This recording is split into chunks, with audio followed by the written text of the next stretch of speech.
قد جاء مهديكم وظهرت آية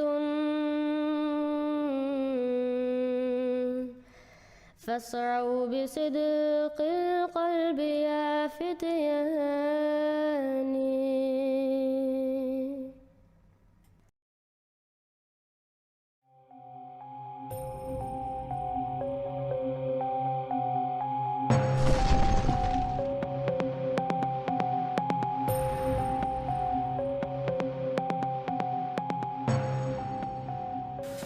بسم اللہ الرحمن الرحیم. السلام علیکم ناظرین. 1974 میں پاکستان کی قومی اسمبلی نے ایک کارروائی کے تحت احمدیوں کو غیر مسلم قرار دے دیا. یہ ایک بند کمرے کی کارروائی تھی جس کی تفاصیل کسی بھی رنگ میں عام کرنے پر قانوناً ممانع تھی. تقریباً 37 سال بعد یعنی سن 2011 میں حکومت پاکستان نے اس کارروائی کی تفصیل ایک چھپی ہوئی دستاویز کی صورت میں عام کر دی ہے.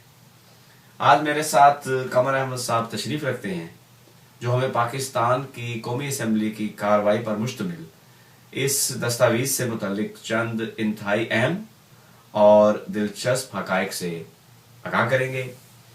قمر صاحب، سب سے پہلے تو اگر آپ ہمیں مختصر طور پر یہ بتائیں کہ اس کارروائی کا پس منظر کیا تھا. اعوذ باللہ من الشیطان الرجیم بسم اللہ الرحمن الرحیم.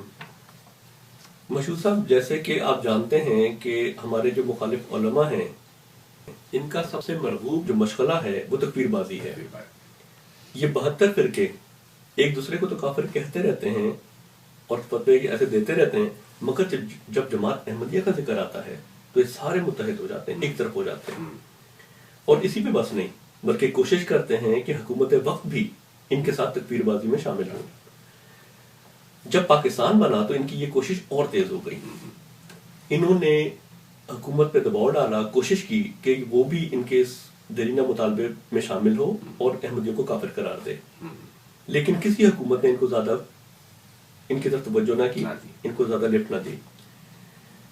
1974 میں انہوں نے ایک سوچے سمجھے منصوبے کے تحت ربوہ شہر میں فساد کرانے کی کوشش کی تاکہ اس فساد کو بنیاد بنا کے، جواز بنا کے حکومت پر پریشر بھی ڈالیں اور سارے ملک میں احمدیوں کے خلاف ان کو قتل و غارت گری کا ایک جواز بھی، اس کا بھی جواز مل جائے. چنانچہ 22 مئی کو نشتر میڈیکل کالج کے کچھ طلباء جن کا تعلق اسلامی جمعیت طلبہ سے تھا، انہوں نے ناردرن ایریا جانے کا پروگرام بنایا اور جاتے ہوئے ٹرین میں یہ ربوہ ریلوے اسٹیشن پہ رکے. ٹرین وہاں رکتی تھی. ربوہ اسٹیشن پہ ان طالب علموں نے جو نشتر میڈیکل کالج کے تھے حضرت مسیح موعود علیہ السلام اور خلفاء کے متعلق انتہائی نازیبا زبان استعمال کی، اشتعال دلانے کے لیے احمدیوں کو اشتعال دلانے کی کوشش کی، ہر الامکان کوشش کی. مگر چونکہ ہماری تربیت اس قسم کی ہے اور تعلیم یہ ہے کہ گالیاں سن کے دعا دو، تو اس قدر انہوں نے جو بدتمیزی کی اور تکفیر بازی کی، اس کے باوجود وہاں کوئی ہنگامہ نہ ہوا، کوئی فساد نہ ہوا. جب یہ طالب علم واپس آ رہے تھے، 29 مئی تھا، انہوں نے ربوہ اسٹیشن پر پہلے سے بڑھ کر دوبارہ وہ حرکت کی. حضرت مسیح موعود علیہ السلام، جماعت کے خلفاء کے متعلق جو نازیبا حرکتیں اور زبانیں استعمال کی. تو چونکہ اس بار کچھ احمدی نوجوان بھی اسٹیشن پہ موجود تھے تو وہ جذبات نہ اپنے کنٹرول کر سکے اور ان میں اور ان اسٹوڈنٹس میں تلخ کلامی ہو گئی جو ہاتھا پائی سے منتج ہوئی. یہ ہاتھا پائی ہونی تھی مشہور صاحب کہ سارے ملک میں، کیونکہ پلان تھا، پری پلان تھا، سارے ملک میں یہ افواہ پھیلا دی گئی اور اس شدت سے پھیلا دی گئی کہ گویا ربوہ اسٹیشن پہ بہت سے غیر احمدی مسلمان جو ہیں، ان کے اسٹوڈنٹ جو ہیں وہ شہید ہو گئے ہیں، ہلاک ہو گئے ہیں اور بہت سو کی زبانیں کاٹ دی گئی ہیں اور مختلف اعضاء کاٹ کے ان کو معذور بنا دیا گیا ہے. اچھا قمر صاحب، ایک ضمنی سوال اٹھتا ہے. آپ نے یہ کہا ہے کہ یہ ایک سوچا سمجھا جو منصوبہ تھا، تو اس کا آپ جو ہے وہ کیا مطلب سمجھتے ہیں؟ اور یہ دوسری بات ایک اور بلکہ مجھے ذہن میں آ گئی، دوسرا ضمنی سوال اٹھتا ہے کہ یہ جو اعضاء کٹے تھے اور جو نوجوان ہلاک کیے گئے تھے، یہ تو بڑی ایک سنجیدہ الزام تھا، اور اگر ایسا ہوا تھا تو کسی حد تک وہ جواز رکھتے ہیں کہ وہ یہ کرتے تو یہ ہوا تھا یا یہ نہیں ہوا تھا، یہ بھی ناظرین کو اگر آپ وضاحت کر دیں۔ مشہور صاحب، جیسا کہ میں نے کہا آپ سے کہ یہ ایک سوچا سمجھا منصوبہ تھا، اس کا ثبوت تو یہ ہے کہ یہاں یہ واقعہ ہوتا ہے ہاتھا پائی کا، اور وہاں پورے پاکستان میں احمدیوں کے خلاف ہنگامے شروع ہو جاتے ہیں، تشدد شروع ہو جاتا ہے، اور ہر پاکستانی تک یہ بات اتنی شدت سے پہنچائی جاتی ہے کہ وہ یقین کرنے لگتا ہے کہ واقعی اسٹیشن پہ بہت سے اسٹوڈنٹس جو ہیں وہ مارے گئے اور بہتوں کے اعضاء کاٹ دیے گئے۔ یعنی آپ یہ کہنا چاہ رہے ہیں کہ جو یہ واقعہ ہوا اس کے ساتھ ہی پلک جھپکتے 1974 میں اچھا اس وقت اتنی جلدی یعنی اطلاع جو ہے جنگل کی آگ کی طرح یہ خبر پھیلا دی گئی، پری پلان تھا، اس سے ظاہر ہوتا ہے میں آپ کی بات سمجھ رہا ہوں۔ اور دوسری بات آپ نے جو کی کہ جیسے کہ وہ انتظار میں تھے کہ ہمیں خبر ملے اور ہم سارے پاکستان میں وہ خبر پھیلاتے ہیں، اس کو بڑھا چڑھا کے صحیح ہے، واقعاتی شہادت۔ دوسری بات جہاں تک اس بات کا تعلق ہے کہ بہت سے لوگ یہ کہتے ہیں، جی جی، اور اس وقت تو ہر ایک کی زبان پہ یہی تھا کہ گویا ربا اسٹیشن پہ لوگوں کی زبانیں کاٹی گئیں، اعضاء کاٹے گئے۔ حکومت وقت نے جب یہ ہنگامے جماعت احمدیہ کے خلاف شروع ہوئے، مشہور صاحب فوری طور پہ اس شدت جو تھی ہنگاموں کی کم کرنے کے لیے ایک عدالتی کمیشن بٹھایا۔ اچھا ٹھیک ہے، جسٹس سمدانی اس کے سربراہ تھے۔ ٹھیک ہے، انہیں یہ ٹاسک دیا گیا کہ وہ جو ہے ساری تحقیقات کریں اور اس کے حقائق منظر عام پہ لائیں کہ ربا اسٹیشن پہ دراصل ہوا کیا تھا۔ اس جسٹس سمدانی کا جو کمیشن تھا، انہوں نے ابھی تحقیقات ان کی پوری نہیں ہوئی تھی۔ 10 جولائی کو چونکہ شدت اتنی زیادہ تھی احمدیوں کے خلاف ہنگاموں کی کہ اس پہ ذرا پانی ڈالنے کے لیے اس آگ پہ انہوں نے ہنگامی پریس کانفرنس بلائی، اخباری نمائندوں کو بلایا اور مختصر فیصلہ پڑھ کر سنایا کہ باقی کارروائی تو میری ہوتی رہے گی، میں رپورٹ بعد میں دوں گا، آج میں باقاعدہ یہ فیصلہ دیتا ہوں کہ یہ جو کہا جا رہا ہے اور عوام میں بالکل ایک یقین کی کیفیت ہے کہ اعضاء کاٹے گئے اور قتل عام ہوا، یہ کلیتاً جھوٹ ہے۔ اور اس کا ثبوت یہ اخبار کا حوالہ ہے، امروز میں دیکھیے۔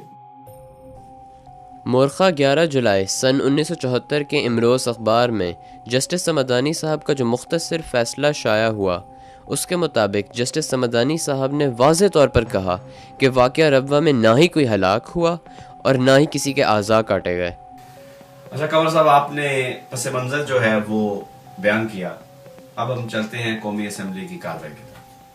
میں چاہتا ہوں کہ آپ ہمارے ناظرین کو اگر یہ بتائیں کہ وہ بنیادی سوال کیا تھا جو قومی اسمبلی کے آگے رکھا گیا، جس کو بنیاد بنا کر وہ یہ چاہتے تھے کہ جماعت احمدیہ کو کافر قرار دیا۔ مشہور صاحب، بنیادی سوال تو اتنا سا تھا جو حکومت کی طرف سے موشن پیش کی گئی تھی اس اسپیشل کمیٹی کے سامنے قومی اسمبلی کی، وہ یہ تھی کہ اس شخص کی اسلام میں حیثیت کیا ہے کہ جو حضور صلی اللہ علیہ وسلم کو خاتم النبیین نہیں سمجھتا۔ یہی وہ بنیادی سوال تھا جس پر غور و خوض کے لیے کمیٹی بیٹھی تھی۔ اس سوال کا جواب دینے کا موقع جماعت احمدیہ کو دیا گیا، اور کیا جماعت احمدیہ نے اس سوال کا جواب یا اپنا موقف مؤثر انداز میں پیش کیا؟ مشہور صاحب، جواب دینے کا یا جماعت احمدیہ کو اپنا موقف پیش کرنے کا، یہ کہا جائے گا موقف پیش کرنے کا موقع دیا گیا، اور جیسے آپ آگے چل کے دیکھیں گے کارروائی میں، یہ موقع جو دیا گیا تھا صرف فیس سیونگ کے لیے تھا، تاکہ دنیا یہ نہ کہے کہ انہوں نے یک طرفہ طور پہ کر دیا، صرف دنیا کو یہ دکھانے کے لیے کہ ان کو موقع دیا گیا تھا۔ وہ آگے یہ بات خود واضح ہو جائے گی اور ثابت ہو جائے گی، لیکن بہرحال جہاں تک آپ کا سوال ہے، موقع دیا گیا، اور خلیفۃ المسیح ثالث رحم اللہ نے مورخہ 22 اور 23 جولائی کو ایک 200 صفحے پہ مشتمل ایک کتاب محضر نامہ کے نام سے جماعت احمدیہ کے جو موقف تھا وہ پڑھ کر سنائی ممبران کے سامنے۔ 2 دن تک یہ مسلسل پڑھی گئی، اور یہ کتاب محض اسی مقصد کے لیے تیار کی گئی تھی، چند دنوں کے اندر، اور اس کی ایک ایک کاپی ہر ممبر کو دی بھی گئی۔ اور مشہود صاحب، اگر آپ محضر نامہ پڑھیں تو آپ کو خود اندازہ ہوگا، اور یہ کوئی ہمارے ناظرین بھی ہم دعوت دیتے ہیں وہ پڑھیں، بالکل ٹھیک ہے، کہ جماعت احمدیہ نے اتنے مؤثر انداز میں اور اتنے مربوط دلائل سے یہ ثابت کیا تھا کہ جماعت احمدیہ کا ختم نبوت کا جو عقیدہ ہے وہ عین قرآن پاک، احادیث اور بزرگان سلف کے عقیدے کے عین مطابق ہے۔ یہ آپ نے کہا پڑھے ناظرین، تو کچھ بتائیں گے کیا یہ، اگر آپ بتا دیں ویب سائٹ اگر وہاں موجود ہے محضر نامہ، اس کا ایڈریس بتا دیں اگر آپ. یہ جو ہماری آفیشیل ویب سائٹ ہے www.alislam.org، اس پر یہ محضر نامہ موجود ہے، ناظرین جا کے وہاں سے پڑھ سکتے ہیں. اچھا جی، اب اگر آپ یہ وضاحت کریں کہ جب آپ نے کہا کہ جماعت احمدیہ نے 200 صفحوں کی ایک کتاب کی صورت میں یہ محضر نامہ بڑے مؤثر انداز میں پیش کیا، تو قومی اسمبلی کے جو کمیٹی تھی یا ممبران تھے ان کا رد عمل کیا تھا اور انہوں نے کس طریقے سے رسپانس جو ہے وہ کیا اس کے اوپر؟ مشہور صاحب، جہاں تک محضر نامے کا جب حضور نے 22 اور 23 جولائی کو پڑھ کر سنایا اور ان کو کتابیں دی گئیں، تو اسمبلی کے ممبران پر اتنا اس کا گہرا اثر تھا کہ ان دلائل کا بھی اور حضور کے نورانی شخصیت کا بھی کہ ہمارے جو اسمبلی کے اس وقت کے حزب اختلاف کے لیڈر اور سب سے بڑے مولانا جو اس کارروائی میں پیش تھے ایم جے کو غیر مسلم قرار دینے کی، کیا نام تھا ان کا؟ مولانا مفتی محمود صاحب. وہ خود فرماتے ہیں کہ ممبران پہ اتنا اثر تھا کہ میری تو راتوں کی نیند اڑ گئی تھی. کیا واقعی؟ جی مشہور صاحب، واقعی. آپ اور ناظرین بھی یوٹیوب پہ ان کی وہ تقریر موجود ہے مفتی محمود صاحب کی، اور جو اس میں سے ایک کلپ ہم آپ کو دکھا دیتے ہیں، اگر آپ دکھائیں اور یہ دیکھیں وہ کیا فرماتے ہیں. چنانچہ مرزا ناصر نے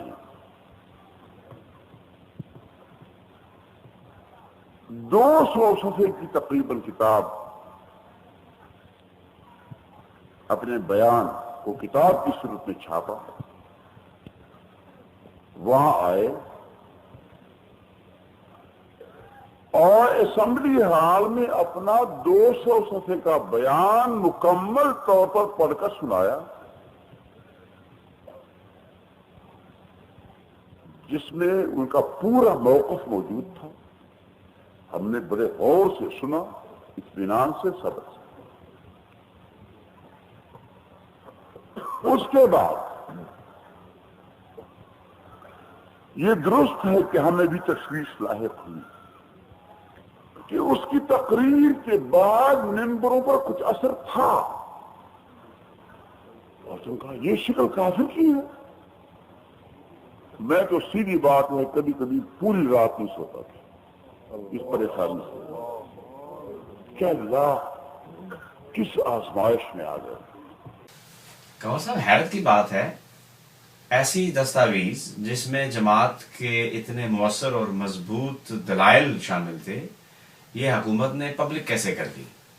اور اس پہ مزید حیرت کہ اس دستاویز کے شائع ہونے پر مولوی حضرات نے شور کیوں نہیں ڈالا؟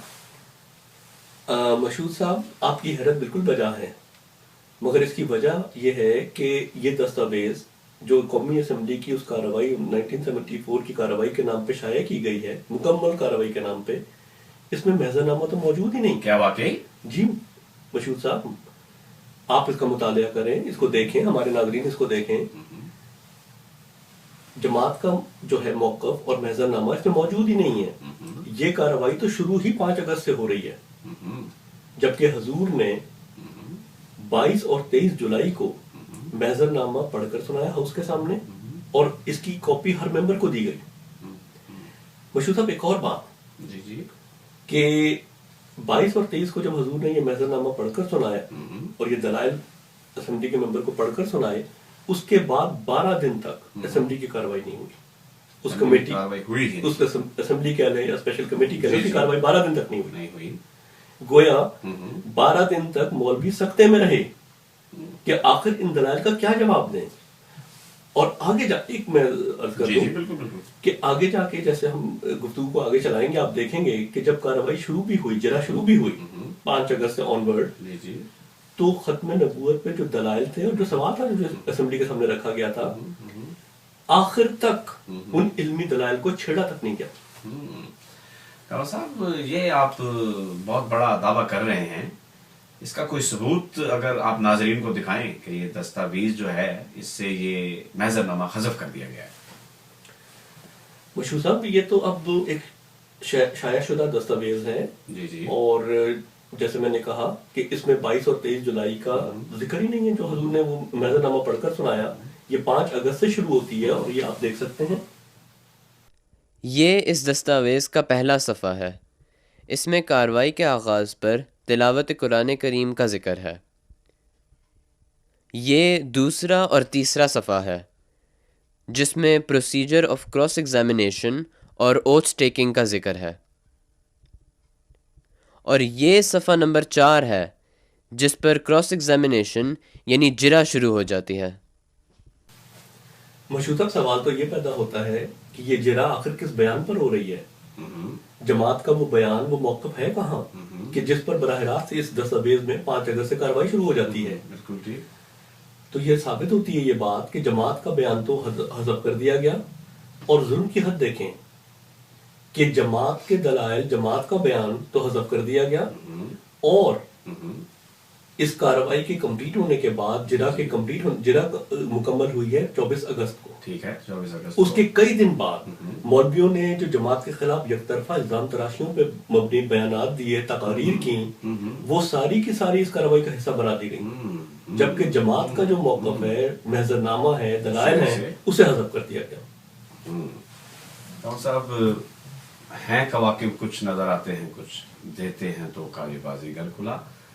مولوی حضرات جو ہیں، آپ کو علم ہے وہ کیسے عوام کو بے وقوف بنا لیتے ہیں. میں سمجھتا ہوں کہ اگر وہ یہ کہیں کہ یہ کارروائی تو شروع ہی 5 اگست سے ہوئی اور 22 اور 23 جولائی کی کوئی اس میں حیثیت ہی نہیں، تو اس کا اگر آپ ناظرین کو وضاحت کریں، کیا جواب ہے اس کا؟ مشہور صاحب، میں نے جیسے ابھی آپ کو بتایا کہ جھوٹ کے پاؤں نہیں ہوتے. جی. ابھی آپ نے دیکھا کہ جماعت نے جو بیان دیا ہے، بالکل 200 صفحات پہ مشتمل جو دلائل دیے ہیں، جو خود مولانا مفتی محمود صاحب فرما رہے ہیں، جنہوں نے میری راتوں کی نیند اڑا دی تھی، وہ کہاں ہیں؟ وہ تو اس کارروائی میں، اس دستاویز میں شامل نہیں ہے. اس کے علاوہ جی خود چیئرمین صاحب یہ فرماتے ہیں، اس کارروائی میں یہ بات موجود ہے کہ وٹنس اسٹیٹمنٹ یا چیف ایگزامینیشن، وہ اس کی کاپی ہر ممبر کو دے دی گئی ہے. آپ دیکھ سکتے ہیں، یہ آپ دیکھ سکتے ہیں دستاویز کو.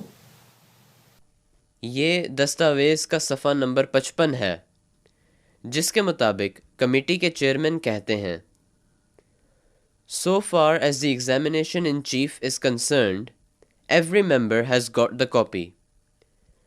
گویا ایگزامینیشن ان چیف کہ جس پر کراس ایگزامینیشن مقصود تھی، اس کی کاپی ہر ممبر کے پاس موجود تھی.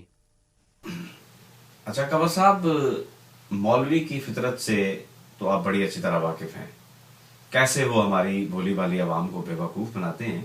میں سمجھتا ہوں کہ وہ یہ کہہ سکتے ہیں کہ یہ چیف ایگزامینیشن جس کا آپ نے ذکر کیا، یہ ایک چھوٹی سی کوئی اسٹیٹمنٹ تھی جس کے حذف کرنے سے کوئی فرق نہیں پڑتا تھا، یہ محضر نامہ نہیں رہا ہرگز.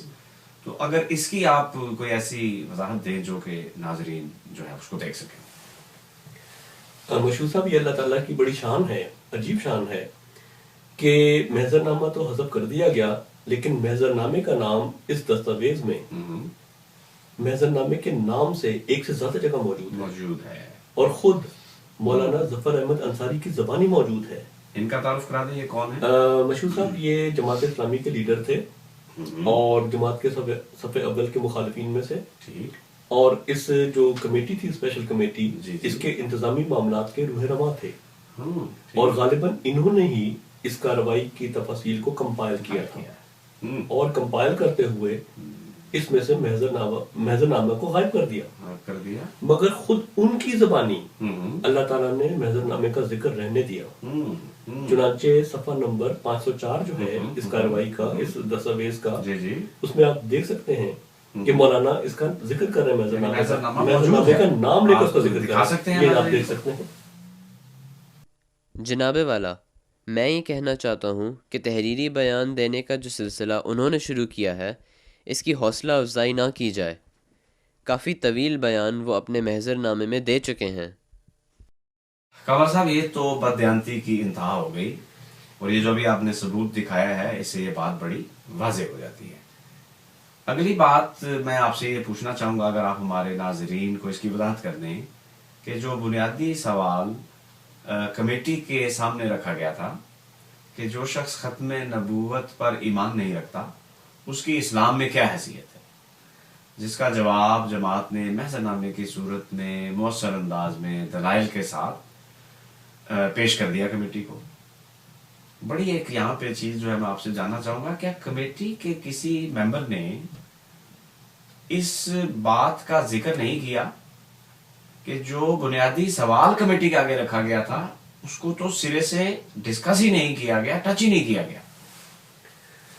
مشہور صاحب، جیسے میں نے پہلے عرض کی آپ سے کہ جو جماعت کے بنیادی دلائل تھے ان کو نہیں چھڑا گیا، گویا ختم نبوت کا مسئلہ ہی نہیں چھڑا گیا، اور چونکہ ہاؤس کے سامنے بنیادی سوال یہی تھا جو آپ نے فرمایا، اور اس سوال کو ٹچ ہی نہیں کیا گیا، باقاعدہ ممبران نے اس بات کو محسوس تو دور کی بات ہے، باقاعدہ اس کا ذکر کیا، برملا اس کا اظہار کیا۔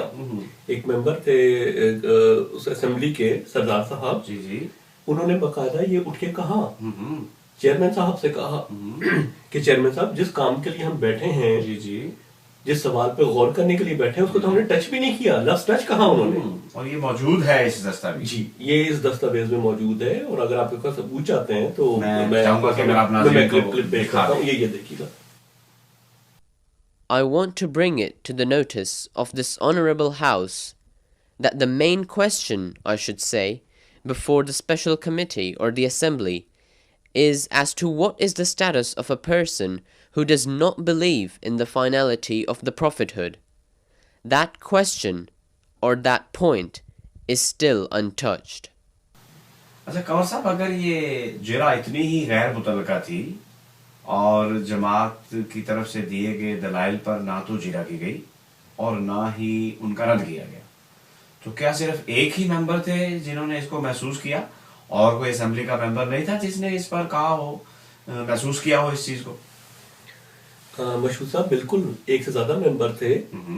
ابھی جیسے میں نے سردار صاحب کا آپ کو بتایا، سردار محمد خان صاحب، اس کے علاوہ ایک اور اسمبلی کے ممبر تھے، سردار، وہ بھی سردار ہیں، ان کا نام ہے سردار عنایت الرحمان عباسی صاحب۔ ٹھیک ہے، 2 سپٹمبر کو، ٹھیک ہے، جبکہ حضور پر جرا، جماعت پر جو جرا تھی وہ ختم ہوئی تھی 24 اگست کو، ٹھیک ہے، کارروائی مکمل ہونے کے بعد، جماعت کی طرف سے دلائل آنے کے بعد، اس پہ جرا یا رد ہونے کے بعد 2 سپٹمبر کو موصوف فرماتے ہیں اپنی جو بعد میں تقاریر ہوئی تھی اس میں کہ جماعت احمدیہ کے دلائل کا رد نہیں کیا گیا، اور یہ ہمارے علماء پہ بہت بڑا دھبا ہے۔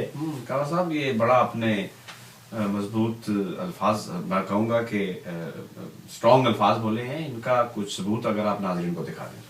مشہور صاحب بالکل، ہاتھ کنگن کو آرسی کیا؟ جی آپ ثبوت دیکھنا چاہتے ہیں؟ یہ جو مواد انہوں نے اس ہاؤس کے سامنے رکھا ہمارے علماء کرام پر بہت بڑا دھبا ہے، ایک اتنا بڑا چارج ہے۔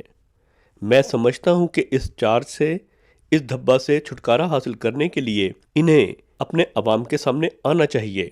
آپ کے یعنی مفتی صاحب کے جوابات میں نے پڑھے، طویل ڈکشنری جس میں انہوں نے اپنے تمام علم کا ذخیرہ اکٹھا کر دیا تھا، سب میں نے دیکھا، میں نے پڑھا، لیکن کہیں ایک جھلک ان چارجز کی، ان کے حقائق کی جو انہوں نے یہاں پیش کیے، خدا جانے وہ سچے ہیں یا جھوٹے ہیں۔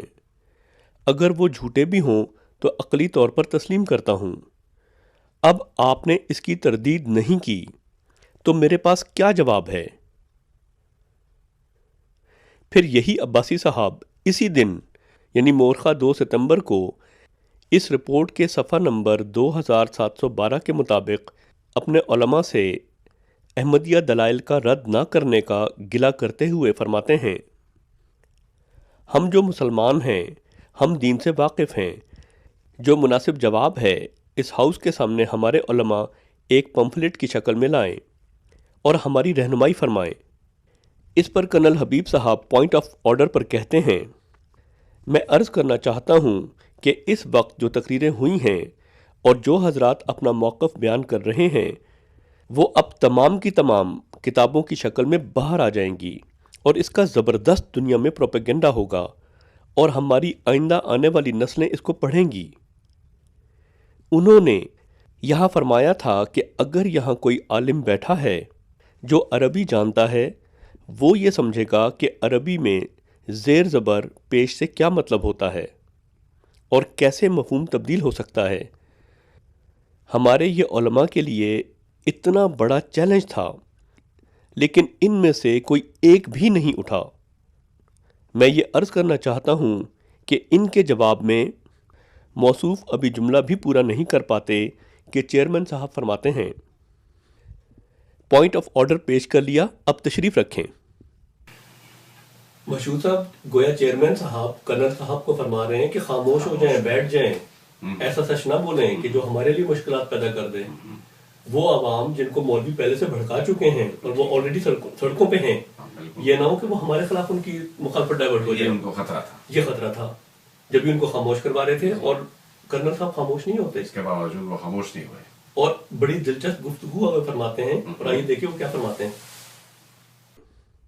کیا وجہ ہے کہ انہوں نے جو جواب یہاں دیے ہیں ان دلائل کو زیر بحث نہ لایا گیا؟ ان کے موقف کو جو نہایت خطرناک تھا، ان کے جوابات کتاب کی شکل میں کیوں نہیں آئے؟ چونکہ میرا بیٹا اور اس کا بیٹا، ہماری نسلوں کی نسلیں بھی ان کو پڑھیں گی، ہمارے علماء کے بیانات پڑھیں گے، تو وہ اپنے ذہن میں کیا تصور پیش کریں گے؟ مشہور صاحب یہ خیال رہے کہ یہ تمام گفتگو 2 سپٹمبر کی ہے، جبکہ جماعت کا بیان اور اس پر جرا 24 اگست کو ختم ہو جاتی ہے، حضور اور جماعت کا واپس چلا جاتا ہے۔ 2 سپٹمبر کو ان ممبران کا یہ کہنا کہ جماعت کے دلائل کو توڑا ہی نہیں گیا، ان کا رد ہی نہیں کیا گیا، یہ ثبوت ہے اس بات کا کہ ٹل دی اینڈ جماعت کے دلائل کو نہیں توڑا گیا، اس کا رد نہیں کیا گیا۔ صاحب میں سمجھتا ہوں ناظرین کے ذہن میں ایک بڑا نیچرل سوال آ جائے گا کہ اگر جماعت کا جو بیان ہے اس پہ جرا نہیں کی گئی، اگر جماعت کے جو دلائل تھے جو جماعت نے پیش کیے ان کو توڑا نہیں گیا، تو پھر یہ 11 دن تک جرا کس بات پر ہوتی رہی اور کیا ہوتا رہا؟ مشہور صاحب وہی جو ہمارے مخالف مولویوں کا تو امتیاز ہے کہ جماعت کے علمی دلائل کے مقابل مغلظات، اعتراضات، ایسے حوالے جو ایگزسٹ نہیں کرتے، یا ایسے حوالے جو آؤٹ آف کانٹیکسٹ ہیں، تو یہی وہ 11 دن کرتے رہے۔ اس کا کوئی اگر آپ ناظرین کو ثبوت دکھا سکیں؟ مشہور صاحب ایک بڑا دلچسپ ثبوت اس کا جو ہے وہ تو اٹارنی جنرل صاحب جو ہیں ان کی ایک شکایت ہے جو وہ چیئرمین صاحب سے کر رہے ہیں اسی ملک کے متعلق۔ یاد رہے، معاف کیجیے گا، کہ اٹارنی جنرل صاحب مولویوں کے سوالات اکثر، بعض دفعہ مولوی خود بھی پوچھتے تھے، لیکن اکثر وہ مولوی کے سوالات آگے پیش کیا کرتے تھے۔ تو ایک جگہ وہ چیئرمین صاحب سے خود فرماتے ہیں کہ چیئرمین صاحب مجھے جو حوالے دیے جا رہے ہیں وہ آؤٹ آف کانٹیکسٹ ہیں، اس سے میں کچھ اور ہی امپریشن لے لیتا ہوں، اور یہ حوالہ پلیز آپ اگر دکھائیں، یہ بڑی دلچسپ چیز ہے۔ And you have noticed, sir, that I was given some of the citations a different impression from the small quotation which I was given. I think it should be carefully studied before they ask me to put a question. مشہور صاحب آپ نے دیکھا کہ attorney general صاحب باقاعدہ شکایت کرتے ہیں کہ مولوی صاحبان جو حوالے دے رہے ہیں وہ اس قدر آؤٹ آف کانٹیکسٹ ہیں، سیاق و سباق سے اتنا ہٹ کر رہے ہیں کہ کچھ اور امپریشن اس کو دیتے ہیں، اور بات اس پہ ختم نہیں ہوتی۔ ایک موقع پہ تو جو ہاؤس کے چیئرمین ہیں ان کو یہ کہنا پڑتا ہے کہ we should not cut sorry figure before the delegation. میں سمجھتا ہوں کہ یہ اگر آپ دکھا دیں ناظرین کو، میں بالکل آپ کو دکھاتا ہوں، اور آپ یہ دیکھیے پوری گفتگو۔ We should not cut a sorry figure before the members of the delegation, and these members should be here up to 6. اگر آپ نے اپنا ورک دکھانا ہے تو یہ نہیں ہے کہ ایک حوالہ تلاش کرتے ہی آدھا گھنٹہ لگ جائے کہ یہ ریفرنس نہیں ہے، غلط دیا، یا کتاب ہی نہیں، ایگزسٹ نہیں کرتی۔ جی قمر صاحب۔ مشہور صاحب ابھی آپ نے دیکھا کہ چیئرمین صاحب کو باقاعدہ یہ شکایت کرنی پڑی کہ مولوی صاحبان ایسے حوالے دے رہے تھے کہ جن کی وجہ سے انہیں شرمندگی اٹھا رہی تھی۔ اور ایک اور بات اس حوالے سے یہ نکلتی ہے جو بھی ہم نے دیکھا کہ گویا مولوی صاحبان یہ آؤٹ آف کانٹیکسٹ حوالے اٹارنی جنرل صاحب کے سپورٹ کر کے خود اسمبلی سے چلے جاتے تھے، جب بھی ان کو کہنا پڑا کہ آپ خود بھی شام 6 بجے تک بیٹھیں یہاں پر تاکہ شرمندگی سے آپ کو بھی اٹھانی پڑے. صاحب بڑی دلچسپ بات کی آپ نے. ایک بات میں اگر آپ ناظرین کو اگر دکھا سکیں ایک اور چیز، آؤٹ آف کانٹیکسٹ کا تو آپ نے ثبوت دے دیا، کیا کوئی ایسا ثبوت آپ دکھا سکتے ہیں کہ جس سے یہ بات واضح ہو کہ مولوی حضرات نے ایسے بھی حوالے پیش کیے جو سرے سے ایگزسٹ ہی نہیں کرتی؟ مشہور صاحب بالکل، ایک سے زیادہ. اب گفتگو ہماری کافی طویل ہو چکی ہے، اس کو ذرا مختصر رکھنے کے لیے ایک حوالہ، بہت دلچسپ حوالہ میں پیش کرتا ہوں، ایک واقعہ پیش کرتا ہوں جو اس دستاویز میں موجود ہے، اور یہ بہت دلچسپ مکالمہ ہے. اس مکالمے کی تفصیل آئیے دیکھیے. یحییٰ بختیار صاحب کو مخاطب کر کے حضور فرماتے ہیں، یہ ایک آپ نے 29 جنوری 1915 کا حوالہ پڑھا تھا، یہ الفضل 29 جنوری 1915. ہاں جی. یہ ذرا پڑھ دیں، میں اس کی پھر تصدیق کر دیتا ہوں.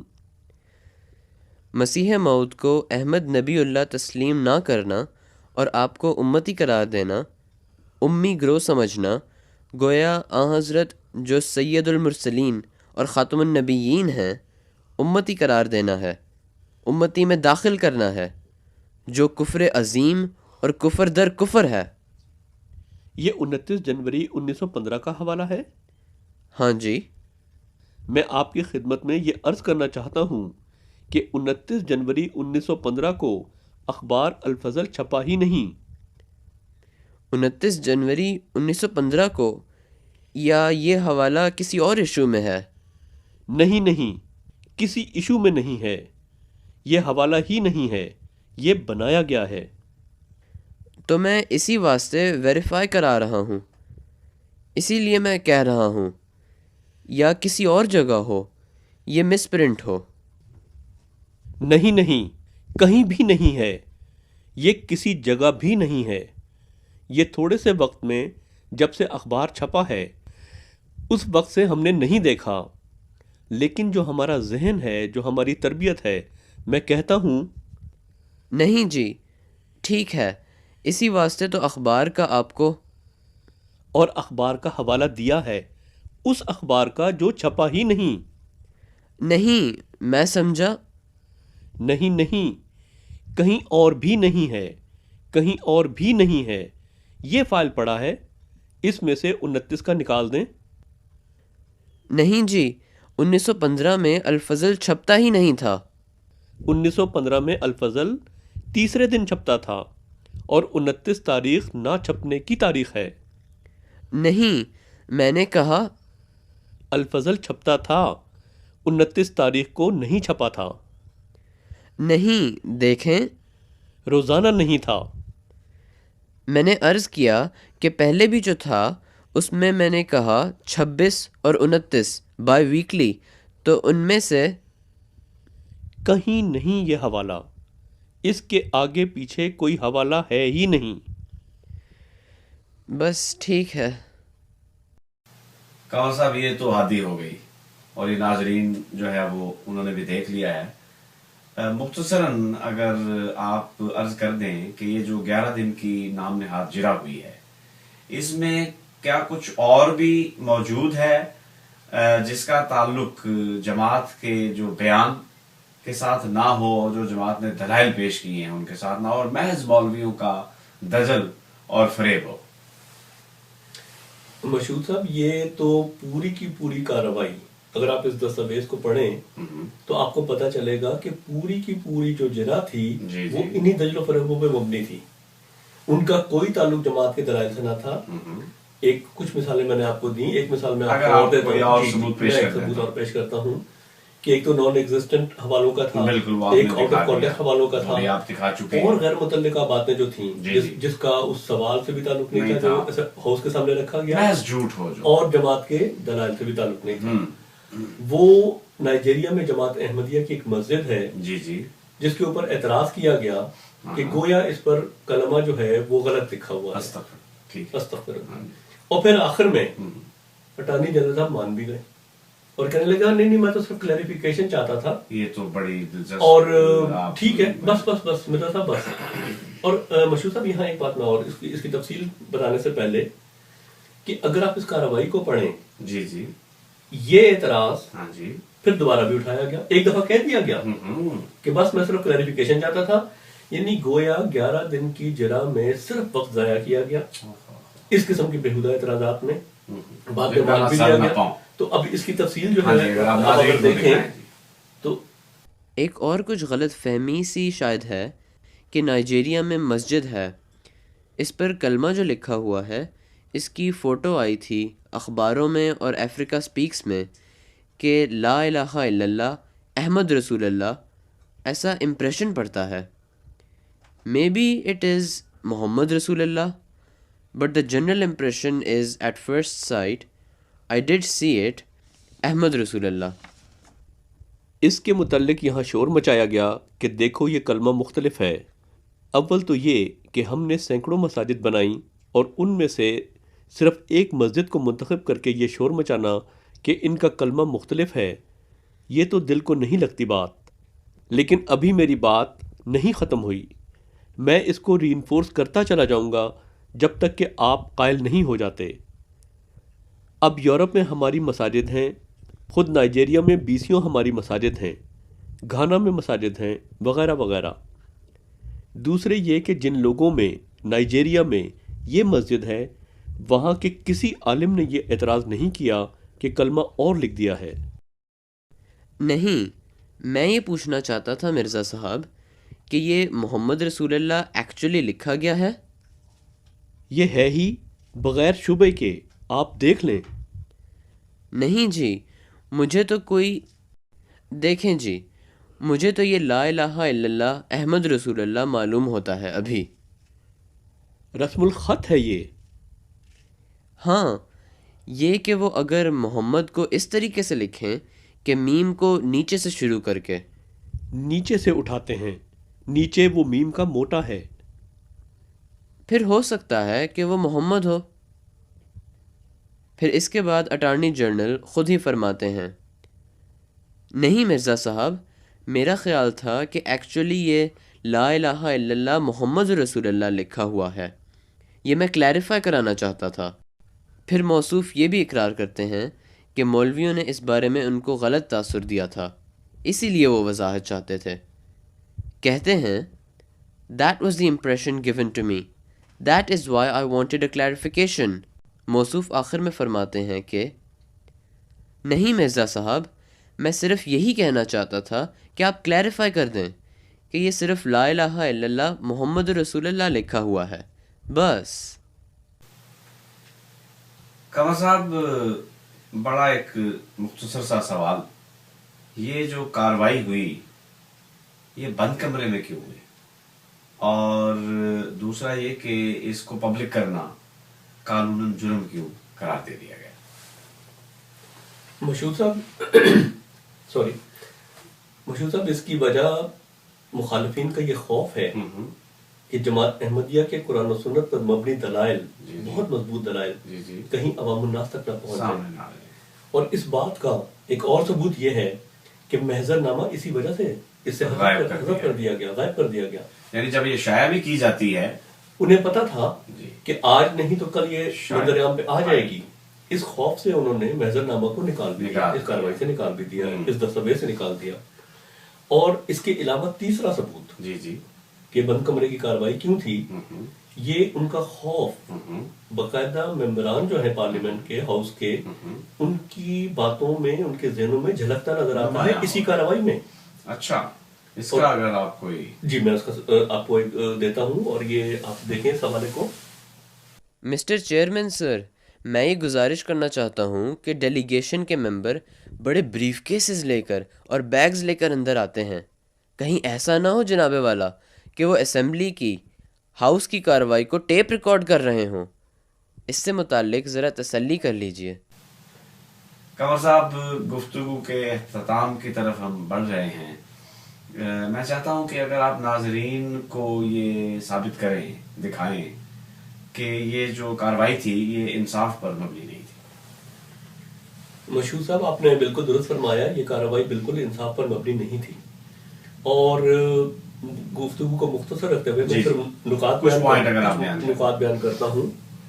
نمبر 1، اگر یہ کارروائی انصاف پر مبنی ہوتی تو جماعت احمدیہ کے جو دلائل تھے علمی محضر نامہ کی صورت میں جو دیے گئے ان پر بحث کیوں نہ کی گئی، ان پر جرا کیوں نہ کی گئی۔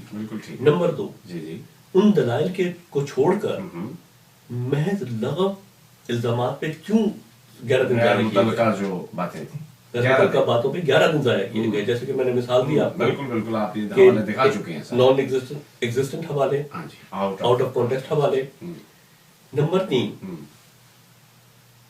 11 روز کی صبح سے شام تک کی کارروائی میں جماعت کی طرف سے حضور کے علاوہ کسی اور شخص کو ایک لفظ ادا کرنے کی اجازت نہیں دی گئی، جبکہ دوسری طرف سے ایک سے زیادہ اشخاص بولتے رہے۔ نمبر 4، ان کی بدنیتی یہاں سے ثابت ہوتی ہے کہ محضر نامہ کو کمپائلیشن کے وقت اسی وقت کیا گیا ہے، مکمل طور پر حذف کر دیا گیا، غائب کر دیا گیا۔ بالکل ٹھیک ہے۔ نمبر 5 سب سے اہم، اگر یہ انصاف پہ مبنی ہوتی کارروائی تو حضور کو دلائل دینے سے روکا نہ جاتا، حضور کو دلائل دینے سے روکا نہ جاتا، باقاعدہ روکا گیا۔ بالکل ٹھیک۔ اور وقت کی اور حضور کی غیر موجودگی میں یہ پلاننگ ہوتی تھی کہ کس طرح حضور کو جواب دینے میں صرف ہاں یا نہ تک محدود رکھا جائے۔ یہ بات بالکل ٹھیک ہے۔ اس کا اگر آپ کوئی ثبوت قمر صاحب دکھائیں، جو آپ نے آخر میں پوائنٹ پیش کیا ہے، کیونکہ پہلی باتیں جو ہیں وہ تو آپ ثبوت دے چکے ہیں، لیکن یہ اب آپ نے ایک نئی بات کی ہے۔ مشہور صاحب الحمدللہ جتنی باتیں میں نے کہی ہیں اور وہ میں نے اس ساری ثبوت کے ساتھ دستاویز سے ساری آپ کو دکھا دی ہے۔ بالکل ٹھیک ہے۔ اب یہ بات کہ باقاعدہ پلاننگ ہوتی تھی، اور یہ کون سی عدالت تھی کہ جو باقاعدہ پلاننگ کرتی تھی کہ دوسرے فریق کو ہم نے بولنے نہیں دینا، یہ اگر آپ، اور میں دکھاتا ہوں، یہ دیکھیں۔ سوالات کے سلسلے میں یہ عرض ہے کہ جو سوال بڑا اہم ہو، جس کا ریکارڈ پر آنا ضروری ہے، اس میں اتنا ہی پوچھا جائے کہ یہ مرزا صاحب نے یا مرزا محمود نے کہا ہے یا نہیں۔ اتنا ان کو تقریر کے لیے خام خواہ موقع دینا اور تبلیغ کا آدھ گھنٹہ تک وہ سنائے ہم کو، ہم اس کی تقریر سننے یہاں نہیں بیٹھے رہتے۔ اس لیے سوال کی طرز یہ ہونی چاہیے کہ یہ لکھا ہے یا نہیں، اور یہ آپ مانتے ہیں درست ہے کہ نہیں، بس اس کی ضرورت ابھی نہیں۔ ٹھیک ہے جی۔ مشہور صاحب آپ نے انصاف کا حال دیکھ لیا۔ یہ کیسی عدالت تھی کہ جو فریق مخالف ہے وہ جج بھی ہے، اور جج بھی ایسا کہ جو فریق دوسرے فریق کے دلائل سننے کو تیار ہی نہیں، اس کو مجبور کرتا ہے کہ وہ اپنے جوابات ہاں یا نہ تک محدود رکھے۔ اور ترا امتیاز دیکھیں کہ جو سربراہ ہیں ہاؤس کے، وہ اس پلاننگ میں شامل۔ کنور صاحب، میں تو اتنا ہی عرض کروں گا کہ اگر یہ انصاف ہے تو پھر ظلم اور بے انصافی کس چیز کا نام ہے؟ آخری سوال میں کرنا چاہتا ہوں، میں نے ایک یوٹیوب پر ویڈیو دیکھی مولانا نورانی صاحب، اور اس ویڈیو میں وہ اس جرا کے آخر میں ایک واقعے کا اور ایک مکالمے کا ذکر کرتے ہیں جو حضرت خلیفۃ المسیح ثالث رحم اللہ اور چیئرمین کے درمیان ہوا۔ تو میں چاہتا ہوں کہ اس کی آپ وضاحت کریں کہ یہ بھی ایک دجل اور فریب ہے یا اس میں کچھ بات ہے۔ یہ کلپ میں چاہوں گا کہ اگر آپ دیکھیں۔ اب بحث ختم ہو رہی تھی، آخری مرحلے پر تھی۔ قومی اسمبلی کی جو چھت ہے، اللہ کیا معجزہ ہے حضور، قربان یا رسول اللہ۔ قومی اسمبلی کے ممبر اس کے گواہ ہیں۔ عجیب و غریب بات تھی، جب آخری سوال ختم ہوا، مرزا غلام احمد مرزا ناصر چپ ہوا، اور ابھی ایک اور ممبر تھے بھی پارٹی کی طرف سے، انہوں نے بھی کوئی سوال کرنا تھا، وہ رہ گیا تھا، تو انہوں نے کہا کہ ابھی بات کرتے ہیں۔